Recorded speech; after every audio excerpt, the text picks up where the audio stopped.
Bonjour, donc cette vidéo rapide, théoriquement, c'est une vidéo qui va servir à montrer en fait que euh, au niveau de la communauté française à l'étranger, en fait, il y a une explosion du nombre de Français qui partent, qui fuient la France. Hein, on a vu avec les dernières vidéos un peu les mesures qui étaient envisagées. Donc voilà, il se passe que bah, il y a plus en plus de Français qui prennent conscience en fait que ça va pas et ils veulent partir. Donc on a des chiffres. Alors ce qu'il faut bien noter, c'est que 31 décembre 2023, on avait 1 700 000 Français à peu près hein, inscrits au registre des Français de l'étranger, mais si on compte ceux qui ne sont pas inscrits au registre en même temps que les autres, on arrive à 2,5 millions, ce qui fait presque 1 million supplémentaire, en gros. Hein, je veux dire, voilà, hein, ça fait quand même beaucoup. Moi, j'ai entendu plutôt le chiffre de 3 millions de Français qui sont partis à l'étranger, mais qui ne sont pas inscrits en fait au niveau consulaire nécessairement. Donc voilà, on a un total en gros qui tourne autour de 2,5 à 3 millions de Français. On comprend évidemment que bon, il y a une différence, mais ça, ce sont les chiffres de décembre 2023. Ces chiffres-là, on les retrouve ici, hein, vous avez le même chiffre, et en fait, on s'aperçoit que en septembre 2024, donc l'année 2024 n'est pas terminée, hein, et on a une augmentation de 2,4%. Alors c'est quand même intéressant parce que entre le moment où les gens prennent la décision de s'expatrier et le moment où ils s'expatrient réellement, en fait, on a toujours un délai important. Or, il se trouve que bah, la situation, elle a basculé à partir de la dissolution en juin à peu près. Donc, vous voyez, juillet, août, ça fait quelque chose comme 2 mois, 2 à 3 mois quelque part entre ce moment de la dissolution et septembre. Donc, ça veut dire que probablement l'année va se terminer peut-être avec quelque chose comme une augmentation de 3% des Français qui vont partir à l'étranger. Donc on s'aperçoit bien hein, que il y a vraiment un très très gros problème parce que pour avoir 3% d'une population en une année qui part, c'est que vraiment il y a un problème structurel qui commence à s'installer en France. On l'a vu avec les dernières lois, hein, les lois d'ailleurs, les lois sur l'impôt universel, en fait, vous avez affaire à un système avec des gens qui sont les salariés et les retraités de ce système. Ils comprennent qu'il y a une hémorragie de tous les gens qui sont qualifiés, en fait, qui comprennent eux que c'est eux qui vont continuer à être traits ou à être tondus. Et à ce moment-là, bah, ils sont obligés de mettre en place, c'est pour ça qu'ils sont tous plus ou moins d'accord quelque part, essayer de mettre en place des solutions pour éviter cette hémorragie. Donc le problème, c'est qu'à un moment donné, plus cette hémorragie va augmenter, plus il risque d'y avoir des choses comme eh ben, le contrôle d'échange, c'est-à-dire en gros l'interdiction de sortir l'argent du pays. Ça va être aussi l'interdiction, au bout d'un moment, on va peut-être interdire aux gens bah, de pouvoir aller à l'étranger, de peur qu'ils y restent et qu'ils reviennent plus jamais en France. Et donc tous les gens qui sont suffisamment, disons, qui ont un savoir-faire, en fait, eh bien, prennent peur et fuient la France et ne reviennent plus en France. Donc on risque d'avoir non seulement du contrôle d'échange, mais éventuellement aussi du contrôle aux frontières. Je veux dire, ces gens-là sont prêts à tout. Quand on voit les votes qui ont été passés, moi, il y a un truc qui me semble assez grave finalement, c'est que je connais pas, en fait, sur le petit journal, ça a été annoncé comme euh,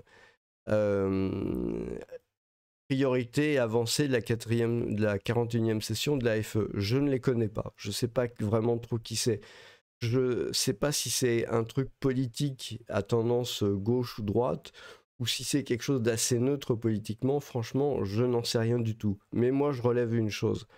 Le truc, il s'est terminé le 18 octobre. Hein. On a vu que la loi hein, sur... donc pour rappel, on a ce texte, hein, CF 821, qui a été adopté le mercredi 16 octobre 2024, on voit, hein. Et de ce que j'ai pu lire, il ne parle pas de ce truc-là, hein. Donc il ne parle pas du texte en question alors que ça s'est achevé le 18 octobre. Alors je ne sais pas si c'est un oubli, je ne sais pas si ça n'a pas été rapporté dans l'article, mais moi ça me paraît particulièrement quelque chose de vraiment très important, hein. Et malheureusement, j'ai l'impression qu'on n'en parle pas trop. Le problème aussi éventuellement, c'est que il faut bien comprendre que le problème c'est que l'État en fait est partout. C'est pas pour rien qu'il y a un déficit énorme de l'État français, hein. Parce que le problème c'est que l'État est partout. Donc vous avez énormément de postes, vous avez des conseillers machin, vous avez des organismes trucs, vous avez des associations bidules, vous avez des... Enfin voilà, ça n'en finit pas en fait de tout un marais administratif qu'il faut financer, hein, parce que tous ces gens-là, mine de rien, ils sont payés quelque part. Ils sont payés, ils ont des frais, ils ont des choses comme ça, et donc voilà, c'est un problème. Mais le résultat en fait de cette histoire, c'est vraiment le fait que voilà le résultat de ce qui se passe en ce moment, hein. C'est que on a 2,4% puis probablement pas loin de 3% en 2024 de Français en plus qui vont partir à l'étranger, hein. Je pense que on le voit bien, tous ceux qui ont des chaînes YouTube en fait sur le sujet de l'expatriation, on voit bien qu'il y a quelque chose qui se passe. Vous voyez bien que les gens commencent un peu à en avoir marre et commencent à se renseigner. Je veux dire, quelque part, il faut bien comprendre quand même que même si les gens ont été à l'étranger juste pour des vacances, ils se sont bien aperçus qu'en allant dans tel ou tel pays, finalement, c'était peut-être plus l'image qu'ils en avaient auparavant. C'est-à-dire que des pays qui avant pouvaient paraître comme déshérités, finalement maintenant deviennent des pays quand même où ils ont un niveau de vie qui est très acceptable pour une expatriation de longue durée. Donc je pense que c'est peut-être un peu ce genre de choses auxquelles ceux qui prennent ce type de loi-là ne pensent pas. Il y a beaucoup de choses apparemment auxquelles ils n'ont pas pensé, mais ils sont encore dans la France du 19e siècle, hein. Je dis bien du 19e siècle. Ils sont encore dans cette France-là où finalement l'économie tournait autour de la France, de l'Angleterre et de quelques pays comme ça. Et ce n'est plus du tout le cas. L'économie mondiale ne tourne plus comme c'était ni au 18e, ni même au 20e siècle. Je veux dire, ça c'est terminé maintenant. Je veux dire, la France a malheureusement, à cause de ces gens-là, hein, perdu son, comment dire, son savoir-faire, perdu sa puissance économique. Et donc, c'est terminé. Ce qui s'est passé avant, les bonnes choses qu'il y avait avant, ne sont plus là. Et si vous voulez, le problème, c'est qu'il n'y a plus la volonté politique, il n'y a même plus la volonté chez les gens, je pense, de vouloir retrouver, on va dire, comment dire, c'est pas seulement l'état d'esprit, mais retrouver la puissance de la France qu'il y avait avant. Et donc, petit à petit, voilà, ça fond. Et malheureusement, le projet européen, je pense que c'est peut-être un peu là le problème, c'est qu'il y a probablement beaucoup de gens qui pensent de manière un peu naïve que le projet européen va prendre le relais du projet national. C'est une grave erreur. C'est une très grave erreur. C'est ne pas comprendre comment fonctionne l'Europe. L'Europe qui est une super bureaucratie finalement. Et en fait qui fait que tirer tous les pays vers le bas. Donc c'est vraiment une vraie catastrophe. Et malheureusement, il n'y a rien pour l'en empêcher. Donc, on va continuer à avoir, année après année, de plus en plus de gens qui vont partir. Je veux dire, il y aura une augmentation comme ça tous les ans jusqu'en 2027. année dans laquelle éventuellement la France acquérira peut-être une plus grande stabilité politique. Mais il faut bien comprendre que toutes ces histoires-là, démagogiques, hein, parce que ce projet de loi, c'est complètement démagogique en fait. La manière dont c'est rédigé, c'est ni fait ni à faire. Eh bien, on a vu, hein, je veux dire, on ne parle pas ici des conséquences que ça va avoir pour les Français de l'étranger en termes de compte en banque, en termes de mariage, en termes de les enfants, en termes de voilà, tout ce qui fait la vie, parce que ces gens-là en sont complètement à 150 000 kilomètres. Et c'est pas la solution pour retrouver une sérénité en France. C'est vraiment pas la solution. Et le problème, c'est que sans cette sérénité, la France risque vraiment d'être dégradée pour le coup très sérieusement, hein. Je veux dire, attention, on est quand même le 19 octobre 2024 au moment où j'enregistre cette vidéo. Je crois que c'est la notation, c'est fin octobre pour, alors je sais pas si c'est Moody's ou Standard & Poor's qui arrive fin octobre là, 2024, donc dans une à 2 semaines là, hein. Et Fitch a montré quelque part qu'il allait dégrader la note de la France de manière très significative, hein. C'est pas dit qu'on y échappe pour la fin octobre. Donc, et ce genre de choses-là ne peut que, comment dire, ne peut que renforcer les doutes de la société, de la communauté internationale sur les finances de la France. Il faut bien comprendre une chose. Les finances de la France, elles sont soutenues. Alors, je suis désolé hein, pour ceux qui connaissent pas la finance, hein, c'est pas de ma faute si vous l'avez pas appris à l'école. Moi non plus, je ne l'ai pas appris à l'école, malheureusement. L'école ne nous a pas formés à ça. Et c'est, je pense, le drame de notre pays. Parce que sinon, les gens ne voteraient pas pour n'importe quoi. Eh bien, le problème, c'est que ça va renforcer le doute, la suspicion de la part des investisseurs étrangers, et donc ça va vraiment risque de partir à volo. Si la notation devait passer à plus, par exemple, dans une semaine ou 15 jours, et maintenant, honnêtement, je peux pas prendre de pari sur le sujet, hein. Je veux dire, clairement, il y a Fitch qui a dégradé et je pense que le rapport a été quand même relativement sévère. La question va vraiment très sérieusement se poser.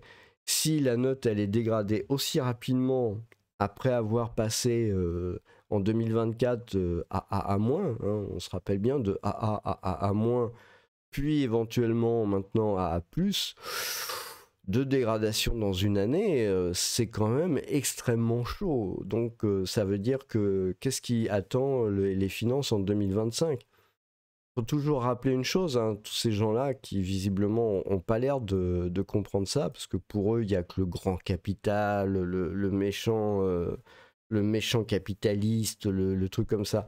C'est que leur salaire, les salaires de tous ces gens-là qui pondent tous ces textes-là, il est directement versé, entre guillemets, par les gens qui font crédit à l'État français. Parce que, si vous voulez, il y a d'une part, il y a les impôts qui ponctionnent sur les gens, et d'autre part, il y a les crédits. Donc, est-ce que les investisseurs internationaux font encore confiance à la France ? Si oui, ils versent de l'argent à la France. Et cet argent-là, ça sert à payer leur salaire, leur retraite, etc. Le problème, c'est que s'ils mettent en fragilité ce système, eh ben en fait, ils risquent de tout perdre. Il faudrait pas que la France soit dégradée fin 2024 et encore dégradée au cours de 2025. Le problème très fondamental de ce sujet-là, on le répète jamais assez, c'est que la confiance des investisseurs internationaux, elle est basée sur la capacité de l'État français à lever l'impôt, hein.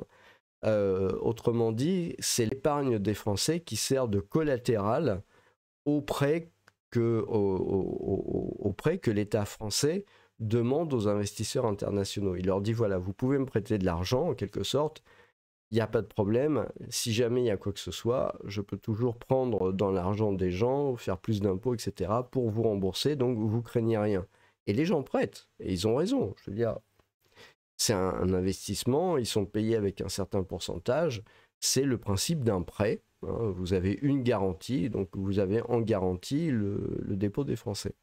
Sauf que le problème, c'est que s'il y a une perte de confiance là-dedans, c'est-à-dire que si après avoir passé tout un tas de choses dans ce goût-là, hein, eh ben, il y a comment dire, un problème avec l'impôt, c'est-à-dire que voilà, les gens vont quand même s'apercevoir qu'à un moment, ça suffit. Et ben à ce moment-là, la notation de la France, là, c'est plus du tout le même type de jeu. Là, on n'est plus dans un pays qui éventuellement peut se servir dans l'épargne de ses citoyens. On est carrément dans un pays qui peut avoir potentiellement un problème à rembourser la dette. Et là, on a vraiment un gros souci parce que à ce moment-là, on est dans un espèce de cercle vicieux. Ça peut être vraiment très très vicieux. Hein. Ça veut dire quoi? Ça veut dire une augmentation des taux d'intérêt. Hein. Ça, c'est vraiment le truc qui nous pend au nez. Hein. Et l'augmentation des taux d'intérêt, vous l'avez tous vécu ces dernières années. Ça veut dire des prix, ça veut dire des plus de ventes de l'immobilier, des prix immobiliers qui plongent. Et ce qu'on a vécu jusqu'à maintenant, c'est de la rigolade par rapport à ce qu'on risque. Vous avez une économie aussi qui va plonger parce que puisque vous n'avez plus de crédit ou des crédits trop chers, les entreprises, parce que c'est quand même elles qui créent la richesse en France, hein, mine de rien, c'est pas une corde d'abondance magique. Donc les entreprises peuvent plus investir, manque de trésorerie, elles ferment, elles mettent les gens au chômage. Et voilà, la catastrophe est lancée comme ça. Les gens ont plus d'argent, l'État, eh ben, comme ce qui se passe actuellement, hein, c'est ça le problème de 2024. Hein.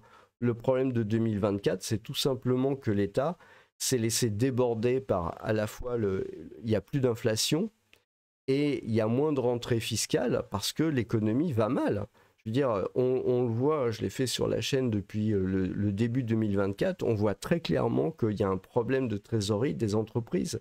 Alors peut-être pas des grandes entreprises du CAC 40, mais les PME ont vraiment des très gros problèmes de trésorerie. Il y en a beaucoup qui se cassent la figure. Et ça fait des rentrées en moins dans l'État, évidemment. Donc ça fait une baisse des impôts. Je veux dire, il ne faut pas chercher ailleurs. C'est pas aux questions, c'est juste l'économie qui va mal. Et donc, bah, il y a moins d'impôts quand l'économie va mal.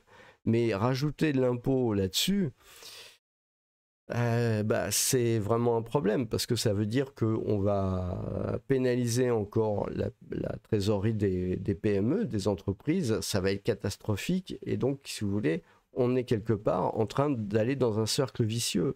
Le problème, c'est que les socialistes de droite comme les socialistes de gauche, en fait, pour eux, c'est plutôt tout bénéfice parce que avec une économie qui se casse la figure et des gens qui commencent à devenir très très mécontents, parce qu'il ne faut pas se leurrer, au bout d'un moment, bah, les gens, ils vont quand même pas être contents de plus avoir trop de salaire. Donc ils vont être très très mécontents. Donc à ce moment-là, ils auront plutôt tendance à voter pour des gens qui leur disent que c'est les autres les méchants et qu'il y a un moyen très facile, c'est de prendre l'argent à tous ceux qui en ont. C'est ce qui commence à se passer et ça ne peut que s'amplifier. Donc c'est pour ça que je pense que les gens qui sont qualifiés, surtout, il y a un truc en fait, ce qui est terrible en fait, c'est qu'il y a vraiment tout un enchaînement parce qu'il y a quelque chose dont on ne parle pas beaucoup, mais dans la société française, il y a vraiment un problème pour les hommes, principalement les jeunes, parce que c'est surtout de ça dont il s'agit, pour se trouver une copine, pour se marier, pour fonder un foyer. On voit bien, enfin je veux dire, on voit bien qu'il y a vraiment un souci de ce côté-là. Et le souci de ce côté-là, en fait, il est lié beaucoup à la situation économique. Et on voit en fait, vous avez vous avez plus d'hommes qui travaillent dans le privé proportionnellement que de femmes qui, elles, travaillent plus dans des métiers de l'État ou des métiers à tendance sociale, etc. Et donc, si vous voulez, ce qui est touché en ce moment, dans le cadre d'une crise économique, bah, c'est plutôt le privé. Donc, c'est plutôt les gens qui prennent des risques. Généralement, c'est plutôt quand même des hommes. Alors, ils prennent des risques à tort ou à raison, mais c'est ça le principe du risque, hein, quelque part. Prenez un risque, ça marche pas. Si ça marche pas, tant pis. Si ça marche, tant mieux. Et en cas de crise économique, bah, c'est clair que ça marche moins bien, hein. C'est complètement normal, hein. Mais donc, tous ces gens-là, en fait, qui n'ont pas vraiment d'attache en France, enfin, voilà, qui n'ont pas pu avoir d'attache en France parce qu'ils n'ont pas pu trouver une fille pour pouvoir fonder un foyer, avoir des enfants, etc., eh ben, ils auront évidemment une tendance beaucoup plus facile à partir à l'étranger où ils vont pouvoir trouver un travail, un pays accueillant. Ils vont pouvoir trouver aussi des filles qui sont sincèrement intéressées par eux et puis qui veulent fonder une famille, enfin, faire un truc sérieux, quoi. Et donc, bah, c'est clair. Et de proche en proche, ça se voit sur YouTube. On voit des gens qui sont dans ce cas-là, qui font remonter quelque part leur témoignage. Et bah, quelque part, voilà, c'est comme ça que s'enclenche un mouvement de départ. Et tous ces gens-là, hein, qui partent, en fait, sont des gens qui prennent des risques. C'est des gens qui ils ne ressuscitent pas nécessairement, mais en tout cas, ce sont des gens qui prennent des risques. Donc, ce sont potentiellement des gens qui sont des entrepreneurs. Je veux dire, vous allez à l'étranger, vous êtes quelque part déjà un entrepreneur parce que vous partez à l'étranger. C'est pas facile. Ça n'a jamais été facile de partir à l'étranger. Ça n'a jamais été facile d'être expatrié, hein. Et donc, tous ces gens-là manquent finalement au tissu économique français. C'est-à-dire que il y a de moins en moins de monde pour encadrer des gens, pour pouvoir monter des structures, monter des choses, faire des choses comme ça. Parce qu'ils resteraient en France, ils seraient étouffés par toute la paperasserie administrative. C'est même pas un problème d'impôt, hein. C'est même pas un problème de niveau d'impôt ou ce genre de truc-là. C'est juste une paperasserie administrative qui va les empêcher de respirer, qui va les empêcher de créer. Et évidemment, ils ont le jour où ils s'aperçoivent en fait qu'ils ont beaucoup plus vite fait d'aller ailleurs et que ça marchera beaucoup mieux, bah, la décision est vite prise. Puis comme ils construisent voilà, leur vie,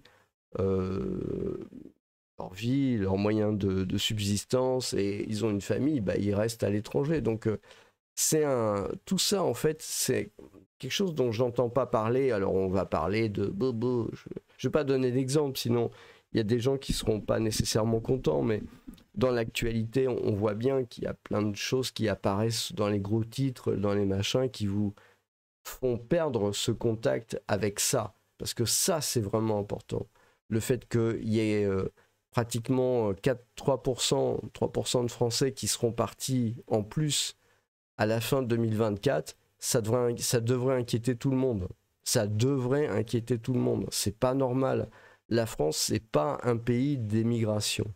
Parce que normalement, il y a tout ce qu'il faut. Il y a la culture, il y a la bouffe, il y a les paysages.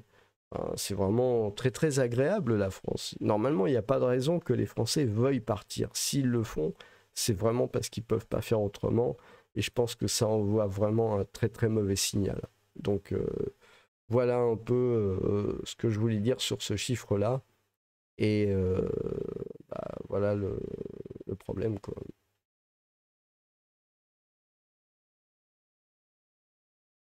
Donc c'est pour ça que c'est une vraie débandade qui risque de durer jusqu'en 2027. Et en 2027, je ne sais pas dans quel état on retrouvera l'économie française. Voilà, je vous remercie. Bonne journée.